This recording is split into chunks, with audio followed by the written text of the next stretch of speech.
Speaking, communicating, charisma, the stage effect. It's one of the oldest topics that existed in the world. How many people can you meet in a day? The biggest impact I can have is physically meeting people. The more people that are in the audience, the more influence you have on the individual people that are in the audience.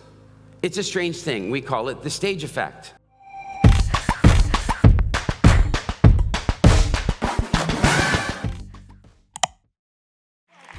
Good morning.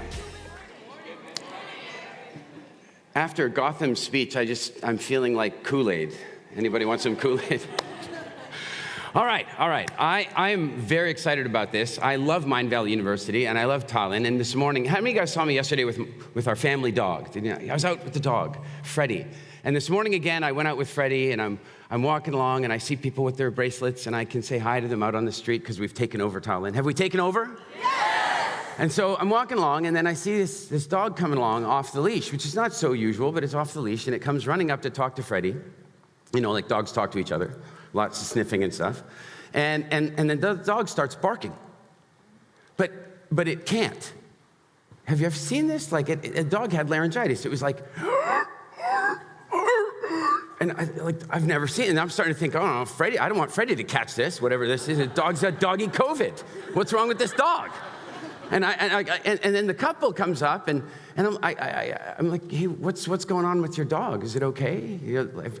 And the woman says, we had him debarked. What? What? You had him debarked? Now, I don't say it like that. I'm like, oh, really? What exactly does that mean? And she goes, well, he was just out of control. He's just barking all the time, and we couldn't stop him. So there's a procedure, and we just had it taken out. We had the bark box taken out, and he can't bark anymore, and it's perfect. And I'm like, I don't want to get into a conflict with these people, and besides, there's nothing we can do. We can't re-bark the dog, so there's no point in getting into a car. But I do turn to the husband and go, and you were okay with this? And he said, I didn't have an opinion.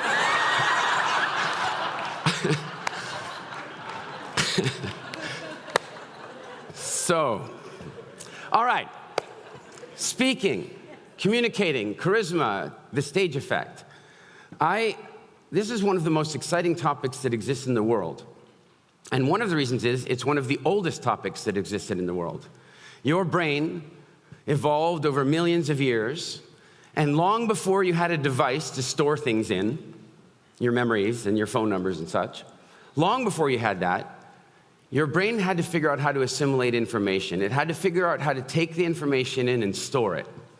And the trouble is that there's so much information around all the time. I mean, all the time there's information coming in, and you can't store all of it. So your brain has to try to figure out what to store and what to release. How many of you have found that currently your brain stores things you don't want it to and releases things that you wish it wouldn't? Anybody found a bit of that? Yeah, and that's because our world is different today than when our brains evolved. It's very different today. And there's a huge clue. The way your brain decides what to store and what to release is based on emotional response. So if you have almost no emotional response, say, for example, to where you left your keys, then you won't remember where you left your keys because there's no emotional response to that. And so when you do have an emotional response, your brain goes, oh, I had an emotional response. This information must be important. And it stores it. Does this make sense? And so for millions of years, you know, humans have had fire for about 2 million years. 2 million years. And the predominant method of sharing information, the predominant method of sharing wisdom was sitting around fires telling stories. And so our brains are very good at that. Our brains really like stories. And not only do they like stories, but our brains really like storytellers. In fact, I want you to think about this for a moment. Imagine that it's 30,000 years ago, and you're sitting around the fire, and somebody shares a story about how they walked around a corner and they saw a lion. And I don't know, I've actually had this experience a number of times, really, truly. I actually walked into a riverbed once and there were 14 lions, 14. And when you when that happens to you, there's some chemical changes that happen inside. The heart starts racing and all this stuff is going on. But imagine you're sitting around the fire and the person telling a story says, and this is what I did, and because I did that, I'm still alive. Are you gonna remember this story? You are, but imagine a week later, you walk around a corner and you see a lion. And then the story comes flooding back into your head, right? And you do the things that that storyteller told you to do, and you survive. For the rest of your life, when you have a choice of whose fire to sit around, whose fire are you sitting around? His fire. We have been attracted to the storytellers of our community for millions of years because they were saving our life, and they were making us more successful. They were making us better hunters. They're making us better gatherers. They're making us better people. And that was the main system of education, the main system of memory, the main system of passing on generational wisdom. Our brains are very good at it. And so that's why today, in all the methods of marketing that are out there, there's all these methods of marketing, and they're all effective in different ways, and they now all can be measured in different ways. But if you measure all the methods of marketing by one metric, and that is memorability, by just one metric, memorability, then nothing creates a deeper memory than a powerful personal interaction, face-to-face, nothing. You can run your ad during Friends reruns for a month, and it won't have the same impact as actually having an emotional connection with somebody. Are you with me? Yes. And that is one of the most powerful things you could ever understand about business, about influence, about your social project that you want to get out into the world, except for one problem, and that is, how many people can you meet in a day? I remember when I first learned this, I was in business, and I was like, what, the biggest impact I can have is physically meeting people? I lived in England at the time, so if I wanted to drive to people, it was an hour to drive somewhere, an hour to drive to Birmingham, 2 hours to drive to London. How many meetings could I have in a day? 3? But then I discovered something else, that the principle applies to all personal contact, not just one-on-one, but it applies 1 on 5. And it applies 1 on 10, and 1 on 100, and 1 on 1,000, and 1 on 10,000. And not only does it apply in each of those situations, but it's magnified. It's actually magnified. The more people that are in the audience, the more influence you have on the individual people that are in the audience. It's a strange thing. We call it the stage effect. It's an unnatural magnetic attraction that somebody creates when they stand on stage, they put themselves at risk, and they share engaging, valuable content. And it is one of the most powerful things you could ever learn to take advantage of, except for one problem, and that is that prior to Mindvalley University, many of you went to other universities or other schools, and in those schools, what they taught you was public speaking is a terrifying undertaking. Is this true? Right? They taught you that, and so they took away one of the most powerful tools you could ever have for making your life amazing by making us afraid of it. The stage effect is so powerful, and there's lots of reasons for it, but I want to give you a little formula. The formula kind of works like this. The stage effect is the result of the quality of your presentation times the number of people that are watching your presentation. And that's changed as well, because now it counts for views. Come on, doesn't it? Somebody sends you a video and it's had 23 views. Are you watching it? Depends on who sent it to you, right? If it was a very good friend and it had 27 views, all right. But if it was not a very good friend and it had 27 views, in the bin, yes? But what if it had 27 million views? I might watch that. You see, and it might cause you to be more engaged in it. And how about this? When there's a lineup outside the nightclub, have you seen that? Lineup outside the night, suddenly you're like, what's going on in there? I remember being in London once. Friends of mine wanted to go to this cool nightclub, and we got into the line. And we're in the line, and we're in the line, and we're in the line, and we're in the line. I hate lines. You're in the line. And then finally, they let the line go into the club. We got into the club, nobody in there. Smart. Because if we had just walked in and there'd be nobody there, we would have left. Now, the line attracted people, right? And then when we walked in, we'd been committed for half an hour in the line. We weren't going to just turn around and walk out. Smart marketing. I was walking in the streets of Amsterdam some years ago.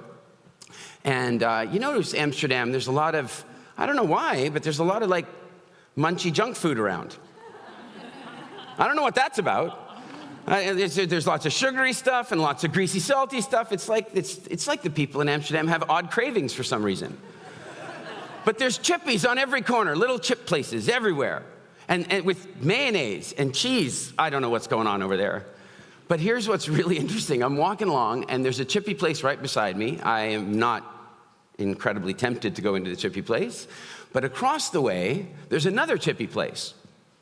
Friets, they call them. And I look over at the Friets place, and there's about 70 people in the line. And there's a sign that says, World's Best Friets. Now, there's a Friet place here, and there's a Friet place on every corner in Amsterdam, but this one has 70 people, and suddenly I really want to try these Friets. Like, there's something about an audience. Are you with me? So the stage effect has everything to do with the exposure you're getting, that is to say, the number of people in your audience or the number of people that are watching your videos, and the quality of the presentation. And the downside of that, of course, is that if you give a really bad presentation for a large number of people, it backfires, right? It's the opposite number. But when you even give a moderate presentation in front of an audience, you create the stage effect. And I'm going to give you some metrics for this. I want you to imagine that you have, there are two Erics, and one is terrified of public speaking and networking and all that kind of stuff and doesn't like doing it, and the other one does. And they both go to a business conference. And the one who's afraid of public speaking goes out and he meets lots of people, exchanges business cards, does his elevator pitch to meet as many people as he can. And the other one calls the organizers and says, hey, I'd like to do a 30-minute keynote, and I'm going to give this much value, and I'd like to do that at the conference, please, and gets booked. Now, at the end of the whole conference, who's going to have met more people? The one on stage. The one on stage is going to meet more people because right now I'm meeting, I don't know how many hundreds of you at once. And I can tell you that if I didn't come into this, if you didn't know who I was, and I tried to meet all of you the normal way, it would take ages to meet you, and most of you wouldn't remember me anyway because you've met tons of other people. Does it make sense? A week later, I'm calling you. Hey, you remember we met at the conference? No. Yeah, we were at the Starbucks, remember? And we talked and I gave you, no. You wouldn't remember that one. But imagine that the Eric who was on stage called you. Would you remember him? Like, hi, it's Eric. What?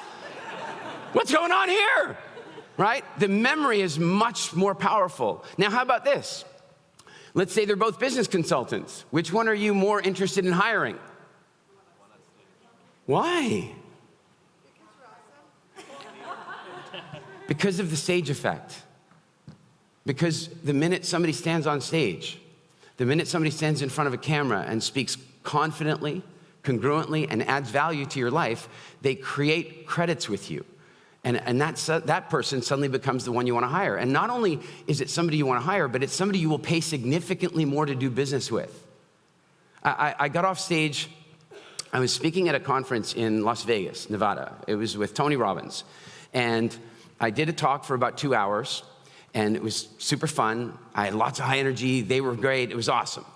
And then these guys came up to me, you know, the line of people who want selfies and autographs and all this stuff. And these two guys came up to me, and they go, can we buy you lunch?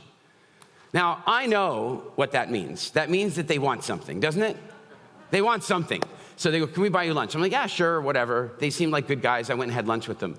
And they were running a website that had 110 million visitors a year, all American. It was a purely American website, 110 million visitors a year. Phenomenal. And they're like, you need to come work for us. And I'm like, no, I really don't. I live in the Caribbean, you're in California, I'm not moving to California, not happening, I love where I am. And they go, no, you gotta come work for us. I go, guys, I'm not coming to work for you. Now, I am not interviewing for a job, you understand. I just finished on stage and I'm getting a free lunch. They're trying to offer me a job. So I start finding out a little bit more about their business, and it's pretty interesting, and they own lots of really cool domains, and they wanna have a big impact on the world. And so in the end, I say, look, guys, I wouldn't mind maybe one day coming, and I can spend a week with you and do a brainstorming session, and we can do some work that way, but that's it. And they go, well, what if you did that every month? Like, you want me to fly to San Diego every month for a week? I'm not doing that. And they go, well, what would your rate for that be? You hear they're not hearing the no, are they? Like they're just not hearing the no. And one of the things I've learned is that one of the best ways to say no is to raise your price. It's a great way when you're ready to say no, you just raise your price. So I did that. I said, well, they said, what would the price for this be? And this is 15 years ago. And so 15 years ago, I raised the price. I said, oh, my consulting fee for the week would be $30,000. And I don't work Mondays and Fridays. I fly. I have family. I have to fly on the Monday and fly on the Friday. So for 3 days, $30,000. That was me saying no. And they said yes. And I guarantee you, had I showed up at their office the week before, knocked on the door and said, can I please have a job? They're like, no.